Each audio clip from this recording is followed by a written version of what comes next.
देखिए, अब हम पढ़ते हैं फ्यूल सेल। फ्यूल सेल वो डिवाइस या सिस्टम होता है जिसमें हम हाइड्रोजन, मीथेन, मिथेनॉल जैसे सब्सटेंस का कंबशन करके कंबशन में प्रोड्यूस्ड होने वाली एनर्जी को इलेक्ट्रिकल एनर्जी में कन्वर्ट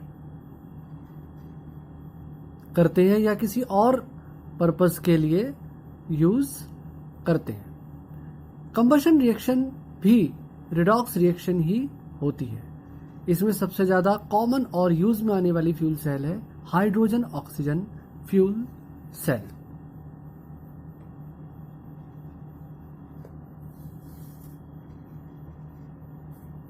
देखिए, यहां पर आप ये हाइड्रोजन ऑक्सीजन फ्यूल सेल को देख सकते हैं। इस तरह की जो सेल होती है उसका उपयोग स्पेस में मून फ्लाइट पर्पस के लिए किया जाता है। इस फ्यूल सेल में 200 किलोग्राम फ्यूल जो होती है वो 11 दिनों के लिए काफ़ी होती है। देखिए, अगर 11 दिन ये मान के चलते हैं कि 11 दिनों के लिए 200 किलोग्राम फ्यूल जो है वो ज़रूरी होती है और उससे जितनी एनर्जी मिलती है वो एक साधारण इंजन जनरेटर में यूज़ होने वाले सेवरल टन फ्यूल के बराबर होती है। और इसकी खास बात ये होती है कि इसमें जो प्रोडक्ट मिलता है वाटर, उसको एस्ट्रोनॉट जो है वो ड्रिंकिंग पर्पस के लिए यूज में ला सकते हैं। मैं ज़रा इसकी थोड़ी वर्किंग आपको बताता हूँ, स्ट्रक्चर बताता हूँ पहले, फिर इसकी वर्किंग बताऊंगा। देखिए, ये फ्यूल सेल है। ये फ्यूल सेल में 2 इलेक्ट्रोड्स हैं यहाँ पर। देखिए, ये नेगेटिव इलेक्ट्रोड है, ये पॉजिटिव इलेक्ट्रोड है। इसमें ये दोनों ही इलेक्ट्रोड जो होते हैं वो कार्बन की जाली के बने होते हैं, पूरस कार्बन के बने होते हैं दोनों ही इलेक्ट्रोड, चाहे ये एनोड हो चाहे ये कैथोड। और इन इलेक्ट्रोड, जाली वाले इलेक्ट्रोड्स में कैटलिस्ट जैसे प्लेटिनम या प्लेटिनम जैसे कैटलिस्ट जो होते हैं वो भरे रहते हैं। अब एनोड की तरफ से तो इसमें हाइड्रोजन गैस को भेजा जाता है गैसियस फॉर्म में, और जो ये कैथोड साइड होती है यहाँ पर इस तरफ से ऑक्सीजन को भेजा जाता है गैसियस फॉर्म में। अच्छा, यहाँ इन दोनों इलेक्ट्रोड्स के बीच में यहाँ पर KOH भर दिया जाता है। तो अब ये हाइड्रोजन और ऑक्सीजन जो है कंसंट्रेटेड एक्वस KOH या NOH की प्रेजेंस में आपस में रिएक्ट करके H2O बनाती है लिक्विड फॉर्म में। और ये वाटर जो होता है समय समय पर यहाँ पे इसको निकालते रहते हैं। देखिए, जैसे इसमें जो है जिससे सेल चलती रहे उस लिए इसमें समय समय पर हाइड्रोजन और ऑक्सीजन डालते रहते हैं और रिएक्शन में बनने वाले वाटर को समय समय पर यहाँ से बाहर निकालते रहते हैं। और देखिए, इस वाटर के का जो है जो यूज़ होता है वो ड्रिंकिंग पर्पस के लिए किया जाता है। और इस प्रोसेस में बहुत लार्ज अमाउंट ऑफ एनर्जी निकलती है जिसको यूज़ हम रॉकेट फ्यूल की तरह कर सकते हैं। देखिए, ये एनोड पर होने वाली रिएक्शन है। एनोड पर क्या होगा, हाइड्रोजन KOH के OH की प्रेजेंस में वाटर बनाएगी और ये इलेक्ट्रॉन को रिलीज कर देगी। अब ये जो इलेक्ट्रॉन है एक्सटर्नल सर्किट में जाएगा और वहाँ से कैथोड पर आएगा और कैथोड पर ऑक्सीजन वाटर के प्रेजेंस में इलेक्ट्रॉन को लेके OH माइनस आयन में कन्वर्ट हो जाएगी। तो फाइनली जो रिएक्शन होगी वो होगी हाइड्रोजन और ऑक्सीजन दोनों मिलकर क्या बना लेंगे, वाटर। तो ओवरऑल रिएक्शन जो हो जाएगी वो हो जाएगी hydrogen plus oxygen is equal to water. और ये जो इलेक्ट्रिसिटी जनरेट होगी, ये जो इलेक्ट्रॉन एक्सटर्नल सर्किट में गया, तो ये जो इलेक्ट्रिसिटी जनरेट होगी इसका यूज हम स्पेस में जो हमारे क्राफ्ट्स होते हैं उनमें इलेक्ट्रिकल पर्पस के लिए यूज किया जाता है। This cell was used as the primary source of electrical energy. और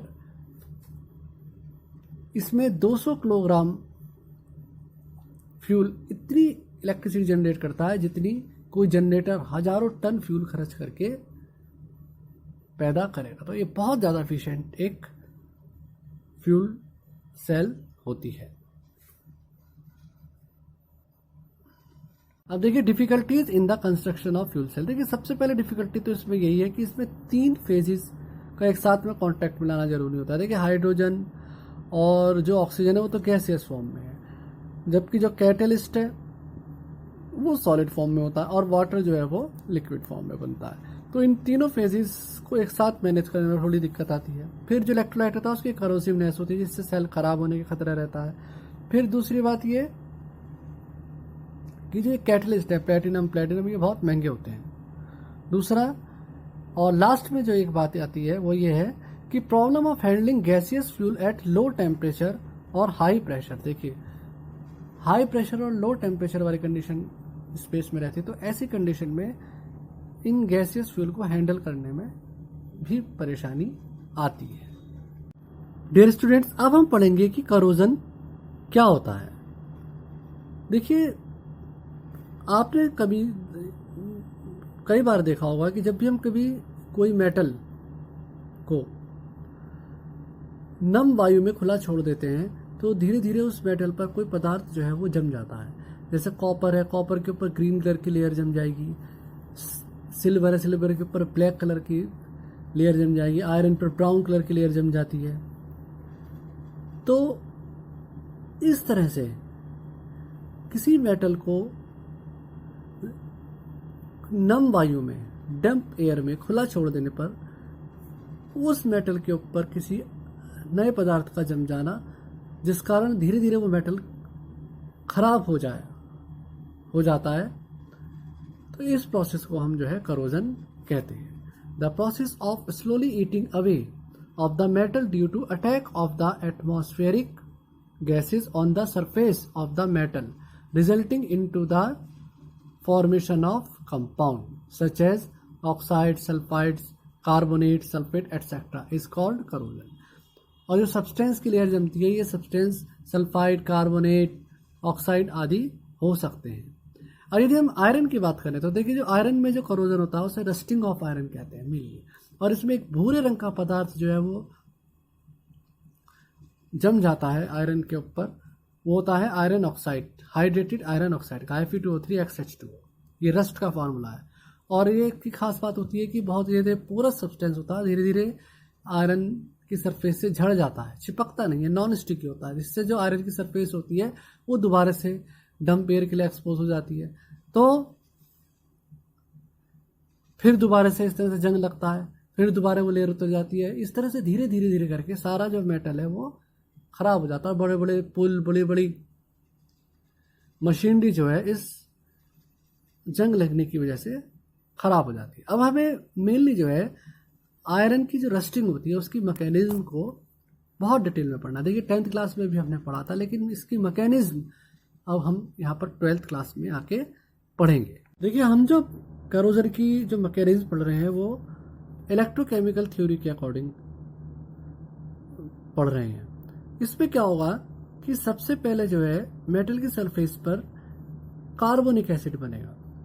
स्पेशली हम आयरन की रस्टिंग की मैकेनिज्म पढ़ रहे हैं तो हम आयरन पर जो रस्ट लग रहा है उसकी बात करेंगे, यानी कि आयरन की बात करेंगे। तो आयरन की सरफेस पर एटमॉस्फेयर में जो वाटर के वेपर्स और CO2 प्रेजेंट है वो आपस में मिलकर कार्बोनिक एसिड बनाएगी। और कार्बोनिक एसिड जो होता है वीक इलेक्ट्रोलाइट होता है जो H+ और CO3 में टूट जाता है। तो आयरन की सरफेस पर जो है ये कार्बोनिक एसिड बनेगा, जिसका ये एक्वस सोल्यूशन जो रहेगा मेटल की सरफेस पर ये इलेक्ट्रोलाइट की तरह काम करेगा, क्योंकि हम जो रस्टिंग पढ़ रहे हैं वो इलेक्ट्रोकेमिकल थ्योरी के अकॉर्डिंग पढ़ रहे हैं। अब देखिए अब आयरन का एक पार्ट जो होगा वो एनोड की तरह बिहेव करेगा और एक पार्ट जो है कैथोड की तरह बिहेव करेगा। तो आयरन का वो पार्ट जिस तरफ ऑक्सीजन कम होगी वो बिहेव करेगा एनोड की तरह, और वहाँ पर आयरन जो होगा वो इलेक्ट्रॉन को लूज करके Fe2+ को बाहर की तरफ रिलीज करेगा। और ये जो 2 इलेक्ट्रॉन है ये चले जाएंगे उस तरफ जिस तरफ ऑक्सीजन की अधिकता है, और ऑक्सीजन जो होगी इन 4 इलेक्ट्रॉनों को 4H+ की प्रेजेंस में लेके देखिए H+ यहाँ से मिल जाएंगे उसको, तो 4H+ की प्रेजेंस में इन 4 इलेक्ट्रॉनों को लेके 2 मॉलिक्यूल वाटर के बना लेगी। तो देखिए एनोड पर Fe2+ बनाए और कैथोड पर वाटर बना है। और इस तरह से जो ये इलेक्ट्रॉन है ये कैथोड से एनोड से कैथोड की तरफ चला गया है। अब देखिए जो ये Fe2+ बना है वो वातावरण में उपस्थित O2 और वाटर के मॉलिक्यूल के साथ मिलकर ये 2Fe2O3 के मॉलिक्यूल बनाएगा और ये H+ जो है रिलीज हो जाएंगे और ये Fe2O3 मॉलिक्यूल जो है ये हाइड्रेटेड होकर Fe2O3XH2O ब्राउन कलर का ये पाउडर जो है बना लेगा। इसको रस्ट बोलेंगे और ये जो है आयरन के ऊपर जम जाएगा। ये इस रस्टिंग के प्रोसेस को हम इस डायग्राम की हेल्प से समझेंगे। देखिए ये आयरन है और आयरन के जिस तरफ ऑक्सीजन की मात्रा कम है वो पार्ट बिहेव करेगा एनोड की तरह और यहाँ पर होगा ऑक्सीडेशन। और ऑक्सीडेशन होने के दौरान क्या होगा, ये जो आयरन होगा ये इलेक्ट्रॉन को लूज करके Fe2+ में कन्वर्ट हो जाएगा और ये इलेक्ट्रॉन चले जाएंगे उस तरफ जिस तरफ ऑक्सीजन की संख्या ज़्यादा है, कैथोड की तरफ, और यहाँ पर रिडक्शन होगा और H+ और O2 आपस में मिलकर इन दो इलेक्ट्रॉन्स को लेकर वाटर का मॉलिक्यूल बना लेंगे। अब ये Fe2+ जो है वो H2O और ऑक्सीजन के साथ मिलकर Fe2O3XH2O बना लेगा। ये रस्ट होता है, रस्ट जो है आयरन पर जम जाएगा। इस पूरे प्रोसेस के शुरू होने से पहले एटमॉस्फेयर में से CO2 और H2O आपस में मिलकर H2CO3 बनाएंगे और ये H2CO3 जो होता है इस प्रोसेस के लिए यहाँ पर इलेक्ट्रोलाइट का काम करेगा। देखिए इन रिएक्शंस होने के लिए मीडियम की जरूरत होगी तो ये इलेक्ट्रोलाइट का काम करेगा और इस रिएक्शंस को मीडियम भी प्रोवाइड करवाएगा। अब देखिए कुछ यहाँ पर एक बहुत महत्वपूर्ण बातें आई हैं कि H2CO3 is behaving as a electrolyte solution of the cell. Acidic medium H+ increases the rate of the corrosion. So iron in contact with a solution whose H+ level is down, pH is above 9 to 10 does not corrode. देखिए acidic medium में जो होता है corrosion increase हो जाता है। तो अगर मीडियम एसिडिक नहीं होगा, H+ की आयन की संख्या कम होगी तो फिर करोजन नहीं होगा। और ये देखा गया है कि यदि एसिडिक नेचर कम होती जा रही है और बेसिक नेचर बढ़ती जा रही है और साथ ही पीएच जो है यदि वो 9 से 10 या इससे ऊपर हो गया है तो वहां पर फिर करोजन नहीं होगा या रस्टिंग नहीं होगी। Due to amount of oxygen required rust is formed at a site other than the site where pitting has occurred. देखिए क्योंकि इस पर ऑक्सीजन की जरूरत होती है इसलिए ये जहां पर पिटिंग है वहां नहीं होगा, पिटिंग के अलावा जो जगह है वहीं पर जो है रस्टिंग होती है। Factor which promotes corrosion. अब कौन कौन से फैक्टर ऐसे हैं जो करोजन को प्रमोट करते हैं? देखिए रिएक्टिविटी ऑफ मेटल, जितना मेटल ज़्यादा रिएक्टिव होगा करोजन उतना जल्दी होगा। प्रेजेंस ऑफ इम्प्योरिटी, देखिए इम्प्योरिटी जो होती हैं वो करोजन को बढ़ा देती है। प्योर मेटल जो है इतना आसानी से करोड नहीं होगा, जैसे pure iron does not crore. Pure iron जो होता है वो करोड नहीं होता है। ये बहुत अच्छी बात हमारे समझ में आई है। Presence of air and moisture, देखिए एयर और मॉइस्चर की प्रेजेंस में करोजन बढ़ जाता है और एयर में भी यदि SO2 CO2 जैसी गैसें हैं वो करोजन के प्रोसेस को इंक्रीज करती है। जबकि अगर हमने आयरन को वैक्यूम में रखा हुआ है तो फिर वो वहां पर करोजन नहीं होगा, रस्टिंग नहीं होगी। अच्छा, strength of the metal increases the rate of reaction. Corrosion, rate of corrosion, metal पर यदि स्ट्रेंथ आ गए हैं तो वो करोजन के रेट को बढ़ा देंगे। प्रेजेंस ऑफ इलेक्ट्रोलाइट, इलेक्ट्रोलाइट की प्रेजेंस भी जो है करोजन को इंक्रीज कर देती है। अब जैसे सैलाइन वाटर है उसमें करोजन बहुत ज्यादा होगा, जबकि जो प्योर वाटर है उसमें करोजन नहीं हुआ। देखिए जब कभी हमने देखा होगा बर्फ को पिघलाने के लिए नमक छिड़क देते हैं सड़कों पर या जिससे बर्फ ना जमे पहाड़ी स्थानों पर, तो वो जो नमक पानी में घुल जाता है और तो वो वाटर सलाइन हो जाता है। तो इस एरिया में जितनी भी लोहे की चीजें होती है उन पे जंग जो है कंपैरेटिवली जल्दी लग जाता है। अब देखिए प्रिवेंशन ऑफ करोजन, करोजन से बचने के उपाय। The metal surface is coated with paint और applying a film of oil greases. देखिए आप मेटल की सरफेस पर पेंट लगा दीजिए, ऑयल चढ़ा दीजिए, ग्रीस लगा दीजिए, तो भी जो है करोजन नहीं होगा। और क्योंकि जो मेटल है वो एक्सटर्नल एटमॉस्फेयर से, गैसेस से कांटेक्ट में नहीं आएगा। The iron surface is coated with metal like निकल, क्रोमियम, एल्युमिनियम बाय इलेक्ट्रोप्लेटिंग। देखिए आप इलेक्ट्रोप्लेटिंग कर दीजिए आयरन के ऊपर निकल, क्रोमियम और एल्युमिनियम जैसे मेटल्स की, तो भी करोजन नहीं होगा। Rusting of iron can be prevented by galvanisation. देखिए गैल्वनाइजेशन से भी हम रस्टिंग ऑफ आयरन को बचा सकते हैं। गैल्वनाइजेशन में क्या होता है, जिंक की कोटिंग कर देते हैं तो उसे गैल्वनाइजेशन कहते हैं। यदि टिन की कोटिंग करेंगे तो टिनिंग कहलाएगा। इसमें क्या करते हैं हम, जब गैल्वनाइजेशन करना है तो आयरन को हम पिघले हुए जिंक में डाल देते हैं, तो जिंक की कोटिंग हो जाती है। पिघले हुए टिन में डाल देंगे तो टिनिंग हो जाएगी। अच्छा, sometime zinc and magnesium and aluminium powders mixed with paints provide decorative protective coating also. कभी कभी जिंक, मैग्नीशियम और एल्युमिनियम का पाउडर जो है वो पेंट के साथ मिक्स करके भी लगा दिया जाता है, जो थोड़ा डेकोरेटिव भी होता है। Rusting of iron can be prepared by alloying. Alloy बना दीजिए तो भी, मेटल की अलॉय बना दीजिए आप, तो भी उसकी जो रस्टिंग की रेट होती है वो कम हो जाती है, या करोजन की रेट कम हो जाती है। जैसे स्टेनलेस स्टील होता है वो कम करोड होता है, जबकि आयरन जो जल्दी हो जाता है, pure iron. When iron is alloyed with chromium and nickel, then stainless steel is obtained, and this stainless steel does not rust at all. Using alkaline anti-rust। देखिए एसिडिक मीडियम में रस्टिंग ज़्यादा अच्छी होती है, तो आप क्या कीजिए, एल्कलाइन एंटी रस्ट सोल्यूशन उसके ऊपर लगा दीजिए, स्पेशली एल्कलाइन फॉस्फेट और एल्कलाइन क्रोमेट सोल्यूशन। एक बहुत इंपॉर्टेंट प्रोसेस है इलेक्ट्रिकल प्रोटेक्शन या कैथोडिक प्रोटेक्शन। देखिए हम क्या करते हैं, the iron object to be protected from corrosion is connected to a more active metal either directly or through the wire. तो डायरेक्टली अटैच कर दो या तार के द्वारा आयरन के साथ मोर इलेक्ट्रोपॉजिटिव मेटल को जोड़ देते हैं।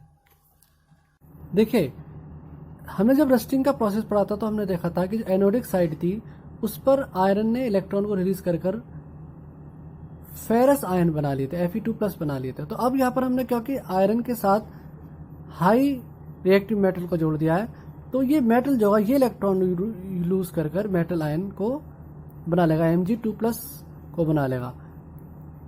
और ये Mg2+ जो होगा ये जो है बाद एटमॉस्फेयर की ऑक्सीजन और वाटर से रिएक्ट करेगा। आयरन जो है वो रिएक्ट होने से बच जाएगा। तो इस तरह का जो प्रोसेस होता है, this cathodic protection is done for pipe buried in the moist soil, canals, storage tank etcetera.